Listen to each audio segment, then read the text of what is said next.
Patrick never did homework. Patrick कभी homework नहीं करता था। टू बोरिंग ही सैड, वह कहता था बहुत बोरिंग है। क्या बोरिंग है? होमवर्क करना। He played hockey and basketball and Nintendo instead. Instead का मतलब है के बजाय, इसके बजाय मतलब होमवर्क करने के बजाय वो हॉकी खेलता था, बास्केटबॉल खेलता था और निंटेंडो खेलता था। निंटेंडो एक वीडियो गेम है। हिज टीचर्स टोल्ड हिम, उसके टीचर्स उससे कहते थे, पैट्रिक डू योर होमवर्क और you want learn a thing. Patrick अपना होमवर्क किया करो वरना तुम एक भी चीज़ नहीं सीखोगे। एंड इट्स ट्रू, और ये सच है। Sometimes he did feel like an ignoramus. कभी कभी उसे ऐसा फील होता था, ऐसा लगता था कि वो बहुत ही अज्ञानी है। लाइक एन इग्नोरेमस मतलब बिल्कुल एक अज्ञानी, अनपढ़ गंवार व्यक्ति की तरह। But what could he do, लेकिन वो क्या कर सकता था? ही हैटेड होमवर्क, वो होमवर्क करने से नफरत करता था। Then one day he found his cat playing with a little doll. फिर एक दिन उसने अपनी बिल्ली को पाया, यानी कि अपनी बिल्ली को देखा। क्या करते हुए देखा? Playing with a little doll, एक छोटी गुड़िया से खेलते हुए। एंड ही ग्रेब्ड इट अवे, और उसने उसे छीन लिया, या अर्थात उस बिल्ली के पास से उसने उसे ले लिया। टू हिज सरप्राइज, उसे बहुत आश्चर्य हुआ, इट वॉजंट अ डॉल, कि वो एक गुड़िया नहीं थी at all, but a man of tiniest size. Tiniest यहाँ जो वर्ड है सुपरलेटिव डिग्री में है। टाइनी मतलब होता है बहुत छोटा, टाइनियस्ट मतलब सबसे छोटा। तो उसे बहुत सरप्राइज हुआ, बहुत आश्चर्य हुआ कि ये कोई गुड़िया नहीं है, ये छोटी से छोटी साइज़ का, छोटे से छोटे आकार का एक आदमी है।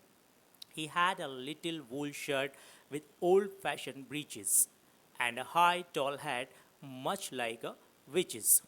उसने देखा कि उसने एक वूल शर्ट यानी कि ऊन की शर्ट पहन रखी थी और ओल्ड फैशन, पुराने फैशन के ब्रीचेस। यहाँ ब्रीचेस की जगह ब्रीचेस वर्ड सिर्फ राइमिंग के लिए राइटर ने यूज़ किया है। ये वर्ड होता है ब्रीचेस। ब्रीचेस होता है एक छोटी पैंट जो आपके पाँव में नीचे तक पूरी नहीं आती, घुटनों से थोड़ी नीचे रहती है और उसके नीचे बूट्स पहने जाते हैं। तो उसने वूल शर्ट के साथ ब्रीचेस पहन रखे थे और किसी जादूगरनी जैसी, जैसे आपने कहानियों में देखा होगा कि झाड़ू पे उड़ने वाली वो जादूगरनियाँ होती है, वो एक कोन शेप की टोपी अपने ऊपर लगा के रखती हैं, तो वैसी हैट जो है उसने पहनी हुई थी। ही येल्ड, वो चिल्लाया, सेव मी, मुझे बचाओ, don't give me back to that cat, मुझे वापस उस बिल्ली को मत सौंपना। I will grant you a wish, मैं तुम्हारी एक इच्छा पूरी करूँगा। आई प्रोमिस यू दैट, मैं तुमसे ऐसा प्रॉमिस करता हूँ। ग्रांट योर विश का मतलब तुम्हें एक इच्छा दूंगा पूरी करने के लिए, यानी कि तुम मुझसे कुछ मांगोगे और मैं उसे पूरा करूँगा। आपने कहानियाँ सुनी होंगी ये चिराग वाले जिन की, कि चिराग से एक जिन निकलता है और जो जिन निकलता है वो अपने मालिक की 3 ख्वाहिशें पूरी करता है।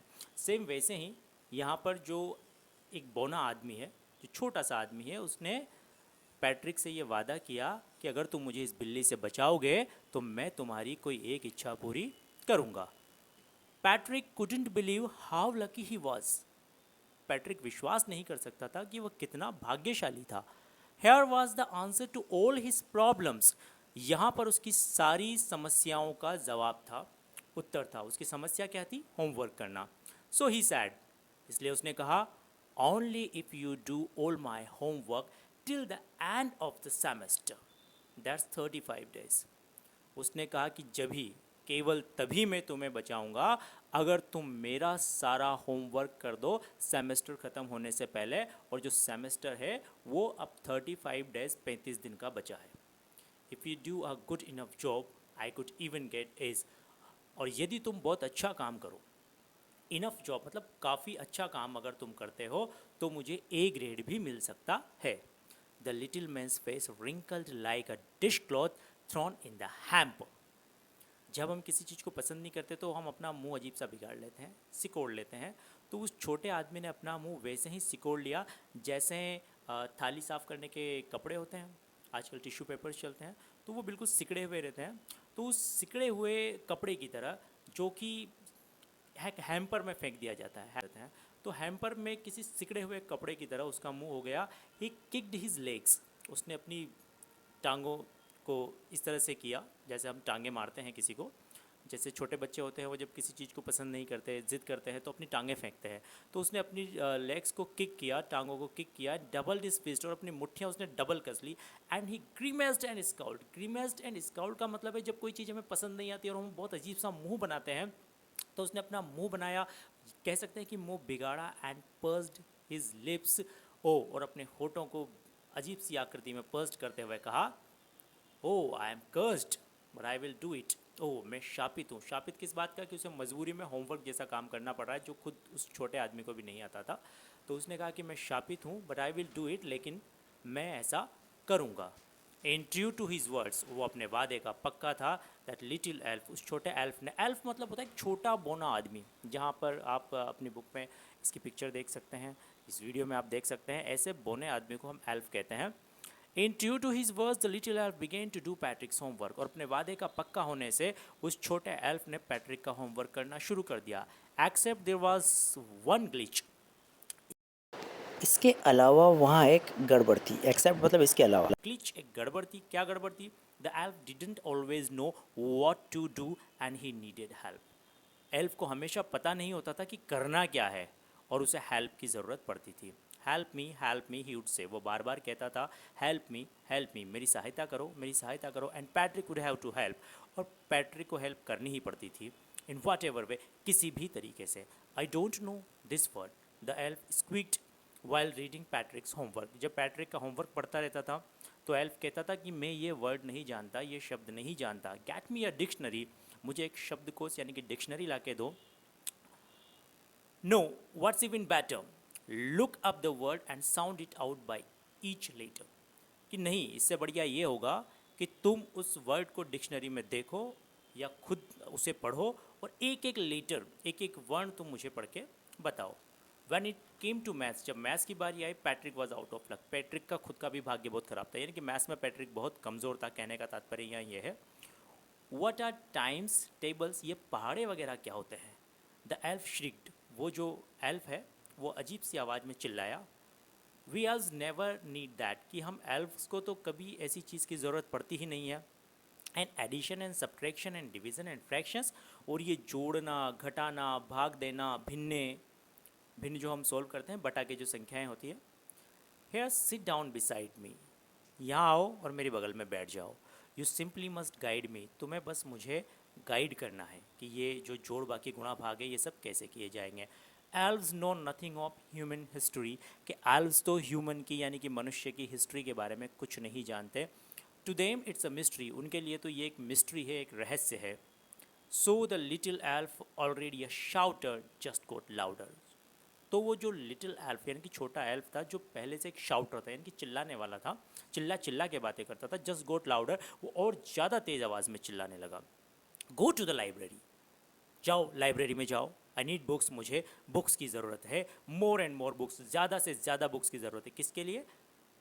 पैट्रिक का होमवर्क करने के लिए। And you can help me read them too, और तुम्हें उनमें मेरी मदद भी करनी है, उनको पढ़ने में तुम मेरी मदद भी कर सकते हो।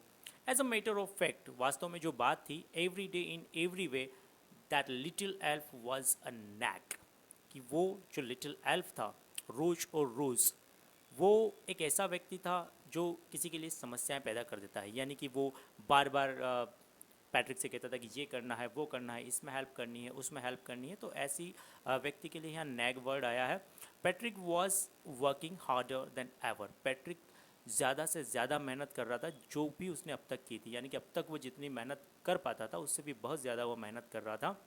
And was it a drag, और ये सब कुछ बहुत थका देने वाला था उसके लिए। He was staying up nights and had never felt so weary, was going to school with his eyes puffed and bleary, कि वो इतनी मेहनत कर रहा था एल्फ की मदद करने के लिए, ये उसके लिए बहुत थका देने वाला था।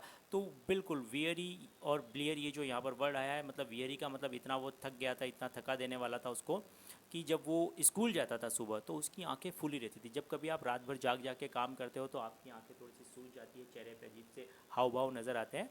तो उसी के लिए उसने puffed and bleary, eyes puffed and bleary ऐसा लिखा है। Finally day of school arrived, और स्कूल का लास्ट दिन आ गया। And the elf was free to go, और अब एल्फ जाने के लिए फ्री था। As for homework there was no more, क्योंकि अब कोई होमवर्क नहीं था, उसका वादा सिर्फ होमवर्क करने का था, होमवर्क पूरा हो गया था, इसलिए एल्फ अब निकल सकता था चुपके से। So he quietly and slightly slipped out of the back door, इसलिए पिछले दरवाजे से चुपचाप मक्कारी से निकल गया। जैसे कोई आदमी अपना काम करते ही निकल जाता है कि कहीं और काम ना दे दे, तो वो मक्कारी से स्लाइली एंड क्वाइटली, मतलब चुपचाप और बड़ी मक्कारी से वो पिछले दरवाजे से निकल गया। पैट्रिक गोट हिज एज, पैट्रिक को अब ए ग्रेड मिला क्लास में। हिज क्लासमेट्स वर अमेज्ड, उसके क्लासमेट्स जो थे साथ पढ़ने वाले बच्चे, वो तो चकित रह गए कि क्या हो गया, ये लड़का जो कभी होमवर्क नहीं करता था, इसे अब ए ग्रेड मिला है, इसने पूरा होमवर्क कंप्लीट किया है। हिज टीचर्स स्माइल्ड, उसके टीचर्स जो थे वो मुस्कुराए, and were full of praise, और बहुत तारीफ़ कर रहे थे। एंड हिज पेरेंट्स, और उसके माता पिता, they wondered what had happen to Patrick, उन्हें तो आश्चर्य था कि पैट्रिक को हो क्या गया है। He was now the model kid, वो अब एक आदर्श बच्चा था। आदर्श बच्चा, मॉडल किड का मतलब है कि कुछ बच्चे बहुत अच्छे होते हैं तो सब लोग जो है उनका एग्जाम्पल देते हैं अपने बच्चों को, देखो उसकी तरह बनो, उसकी तरह बनो, उसकी तरह काम करो, तो उसे हम मॉडल किड यहाँ पर कह रहे हैं। तो अब वो एक मॉडल किड बन गया था। क्लीन हिज रूम्स, अपना कमरा साफ़ करता था। डिड हिज कोर्स, अपने वो सारे काम करता था जो उसे पहले बोरिंग लगते थे। वॉज चेयरफुल, खुश रहता था। नेवर र्यूड, कभी र्यूड नहीं रहता था। Like he had developed a whole new attitude, अब बिल्कुल ही एक नया एटीट्यूड उसका बन गया था, बिल्कुल ऐसा एटीट्यूड जो सबको पसंद आ रहा था। You see in the end, आप देख पा रहे हैं लास्ट में, Patrick still thought he had made that tiny man to do all his homework, कि आपको ऐसा लग रहा है कि पैट्रिक ने अपना सारा काम उस छोटे एल्फ से करवाया है। But I will share a secret, लेकिन जो राइटर है वो आपसे एक सीक्रेट शेयर कर रहा है यहाँ पे, just between you and me, जो सिर्फ आपके और उसके बीच में रहना चाहिए, और आपके टीचर के बीच में of course. It wasn't the elf, कि ये एल्फ नहीं था, Patrick had done it himself, Patrick ने ही सारा काम किया था। एल्फ जो था वो पैट्रिक के मन का एक वहम था, क्योंकि पैट्रिक, आपने शुरुआत में पढ़ा कि उसको होमवर्क से नफरत थी। ऐसा नहीं है कि होमवर्क करना नहीं चाहता था, पर उसे प्रॉपर तरीका पता नहीं था, उसे पसंद नहीं था होमवर्क करना। लेकिन जब उसके ऊपर जिम्मेदारी आन पड़ी तो उसने अपनी मन की कल्पना में एक एल्फ बना लिया, और वो एल्फ जो है उससे मदद मांगता था, वो बुक्स लाता था, वर्ड्स पढ़ता था, तो सारे काम तो पैट्रिक ही कर रहा था। एल्फ तो सिर्फ उसके दिमाग में एक क्रिएशन था, एक कह सकते हैं कि जैसे कोई केमिकल लोचा, आपने मुन्ना भाई एमबीबीएस फिल्म देखी है जिसमें उसको महात्मा गांधी नज़र आते हैं फिल्म के हीरो को, सेम वैसे ही उसे एक एल्फ उसने अपनी कल्पना में कर लिया था। वो उसका होमवर्क कर रहा था, हालांकि उसकी जोड़ बाकी गुणा भाग सारे काम में सारी मदद पैट्रिक ही कर रहा था, यानी कि एक्चुअल में होमवर्क तो पैट्रिक ही कर रहा था। बस उसे ये एहसास था कि उसके साथ कोई एल्फ है, जो एल्फ उसका होमवर्क कर रहा है और उसकी मदद कर रहा है। एल्फ ने जो किया वो सब पैट्रिक ने ही वास्तव में किया है, और इतना थका देने वाला काम था कि उसकी आंखें सूजी रहती थी, रात रात भर वो सोता नहीं था। पूरी मेहनत से सारा काम जो है वो पैट्रिक ने किया है।